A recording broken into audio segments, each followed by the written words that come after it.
We're moving into chapter 16, Adjectives and Adverbs, in the book Beginning with New Testament Greek by Merkle and Plummer.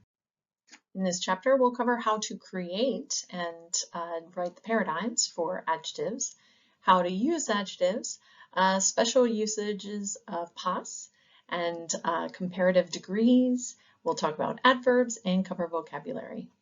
So starting off, we're looking at how to create and recognize adverbs. In English, adverbs describe a quality, characteristics, or a state of a noun. So we may say the good man or the good command. That's using the word good as an adjective. To say the good man or the good command in Greek, you would use the Greek adjective agathos. Agathos is a word that means good, but it can be spelled in many different ways depending on the noun that it's modifying. So here we see ha agathos anthropos. This is the good man. However, when it is describing a feminine word, it's going to use the feminine endings. He agathe antole, the good command. Adjectives will agree with the noun they modify in case, gender, and number. So you'll notice that the second declension adjectives will utilize the masculine forms that we have already learned. So these should look very familiar to you. What's different is that the adjectives can also utilize the feminine and nominative endings. So your adjective will not have typical endings like a noun. It won't have its own gender, but an adjective will take on the gender and number and case of the noun that it's modifying. So here are your first declension adjectives. The last slide showed the feminine nouns in the eta pattern, but we also know that feminine nouns can take an alpha pattern.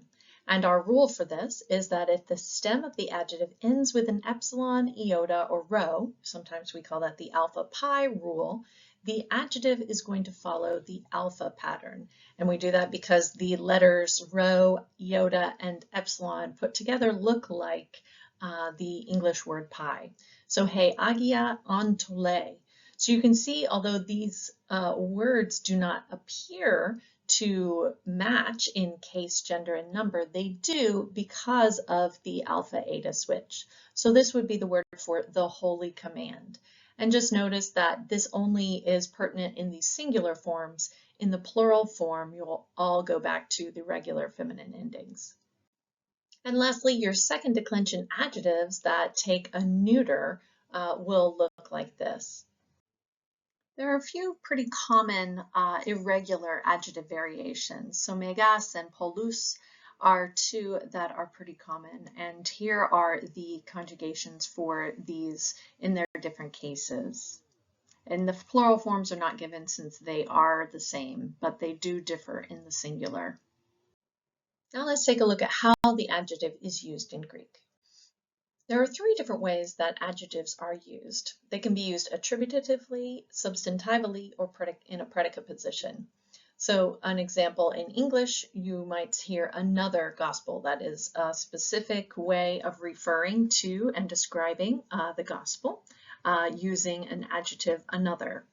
You also have when the adjective itself can act like a noun. So the dead.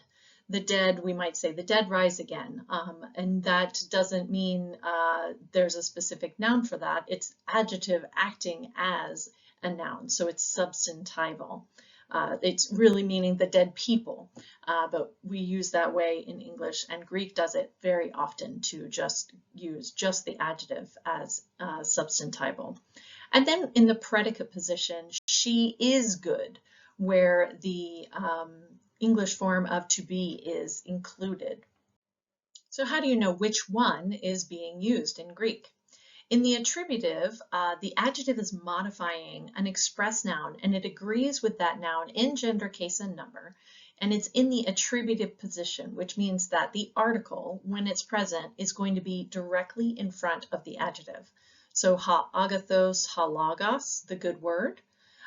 You can see this ha agathos logos or ha logos ha agathos. Either way, you'll see the article in front of the adjective. And so a nice little mnemonic device is AAA, article, adjective, attributive.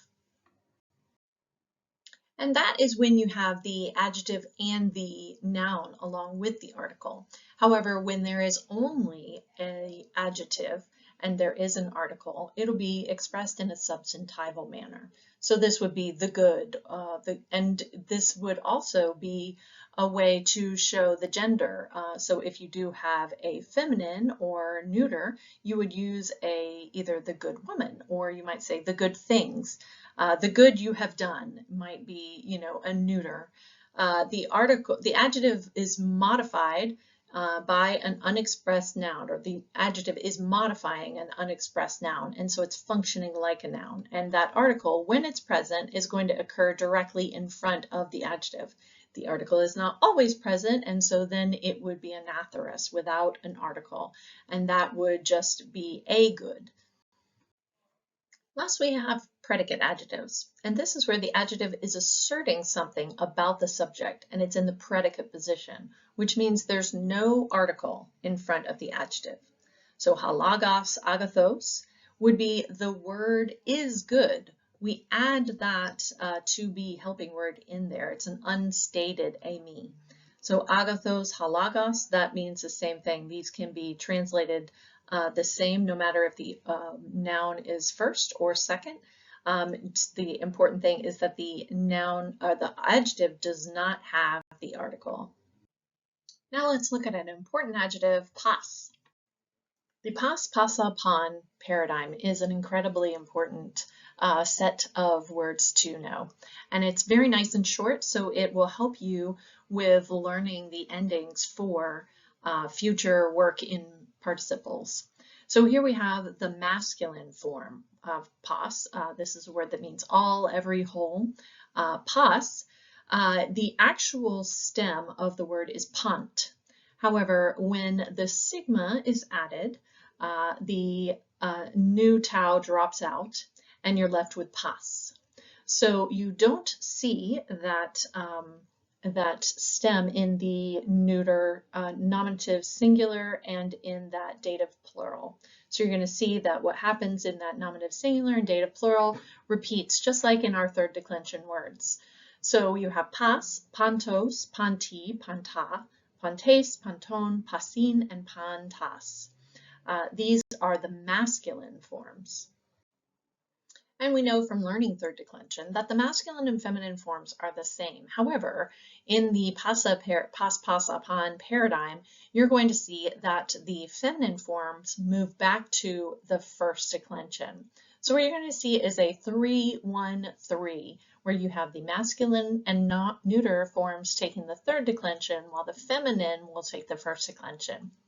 And that'll be confusing a little bit for right now, but in later chapters, you'll really start to pick it up.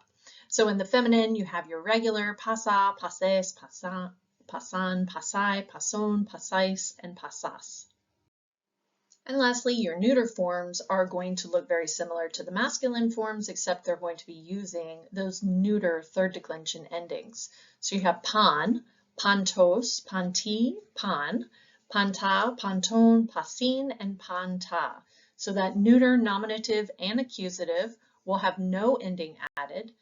So the tau drops off because it doesn't want to be alone. And then the dative plural will drop that new tau and add on the sin ending. Most of the time when you encounter the usage of pas, you're going to just interpret it depending on the context that makes sense. However, there are some helpful little tricks that will help you to choose something that will be most likely. In the predicate position, the usage of pas is most of the time all. So pantes ha anthropon means all the men, pasa he polis is all the city, and pan tosoma is all the body. With an attributive positioning, you're going to see that article in front of the pas, pasa, or pan. So ha pas anthropos would be the whole man. He pasa polis would be the whole city. To pan soma would be the whole body. If there's no article, you might translate it with the word every. So pas anthropos, every man, pasa polis, every city, and pan soma, every body. And lastly, substantively, if there is no noun that pas is modifying, then it may just mean all. So hoipantes, all men, hai pasai, all women, and ta panta, all things. And adjectives can also be used to indicate comparative superlative degrees. In English, we use comparative and superlative to indicate a greater and greater degrees of comparison. So we have a positive word, small. The comparative would be smaller. Smallest would be the superlative. And so you can see that while there may be two things, one may be small and one may be smaller, of three things, the third that is the smallest would be the superlative. This is in degrees in English, we would add the ER or the EST. However, you see good, better, best, these are irregular. So we can't get mad too much at Greek for doing similar things that happen in English. Two ways of forming this comparative degree. The first is a third declension ending on a comparative noun. The adjective megazone, which would mean greater, it's the comparative of megas. And then there is plion, more. It is the comparative of polus. And that is almost half the comparative adjectives in the New Testament. So if you can memorize both of those, you'll see that adding that own ending in there has made it a comparative. Two other forms are heron, which would mean worse. This is the comparison of kakos, which doesn't seem like it's very similar to bad. And then there is kreson or kretuton. That would be the better comparison of agathos and kalos. So looking at the comparative degree of maison in the masculine and feminine, you can see maison in the nominative has that own ending, and the rest will follow the os, e, a, es, on, as, osin, as endings will follow the third declension, and this goes for the neuter as well. But in the nominative singular, it will have that own. The second way to form the comparative degree would be to add teros, tera, or teron to the positive degree form. So you can see these words begin with the os and add the teros to indicate a comparative degree. There are two ways to make a comparison. The first is to use the term than, which is the Greek word a. So meson estin haein humin a haein to kosmo. Literally, greater is the one in you than the one in the world. The thing that's being compared is put into the same case as the comparative adjective. So you'll see that they are in the dative case. The second way to make a comparison is just by using the genitive case. Ha pater meson mu estin, the father is greater than I. In this case, you're not going to be translating genitive by using of, but you're going to instead use the word than. There are two ways of forming the superlative degree. The first is to use an istos ending, and sometimes megas will become megistos, and sometimes there will be some changes that take place, but istos, when you see that ending, will be indicating a superlative degree. The second way to form the superlative degree is to add the tatos ending. And with istos and tatos, you'll see they end with that os. And so from there, you'll be able to change the word into the nominative, dative, genitive, accusative forms just by adding that ist or that tat. Within the superlative, there is a way to use the superlative that's not necessarily in comparison to something else. It just basically meaning the most. So a superlative adjective that's used to convey the idea of very or greatly or exceedingly may look like this. A very large crowd gathered to him, where it's not saying this is the biggest crowd that ever was. It just means that it is a large crowd, and it is bringing that up a degree. And let's take a little look at adverbs. Just like in English, adverbs modify verbs. But in Greek, the adverbs do not decline. The most common ending found on adverbs is the os ending. This ending is similar to the ly ending we see in English, so quick to quickly.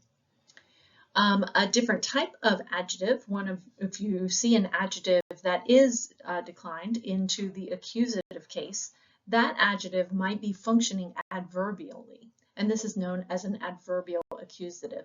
So an example of that, we see pola here is in the accusative, and it is being used to describe the greeting. And finally, let's take a look at our vocab. First off, we'll start off with some new verbs. Evangelizo, I announce good news. Preach. Hopefully evangelism, evangelist is a word you are familiar with, so this one won't be too challenging. Theoreo, I gaze, behold, to look at. Kathemai, I sit. Cathedral is the seat of the bishop. Kathi, I think of Kathy might sit when I look at this word. Keruso, I herald, proclaim, to preach. Uparko, to exist, I am. And we'll add in some adjectives as well. You'll see that these will have your 3 different endings. Ionos, eternal. Hekastos, each. Udes, udemia, udein. This means no one, nothing. This is a substantial. Presbyteros, you'll notice that you've got your teros ending in there, and you can see how this comparative has become more of a noun, someone who was older, maybe wiser, and has become someone who is an elder, so it is acting as a noun in many types, and this is where we get our word for Presbyterian. Amen. Truly, so be it. And a few extra words. We have exo, outside. We get that word exoskeleton. We use that as a prefix. Heos, until, while. Ude and ute both mean the same thing, and not, neither, nor. And then tate, then. So these are your vocab for chapter 16. I hope things are going well in your studies.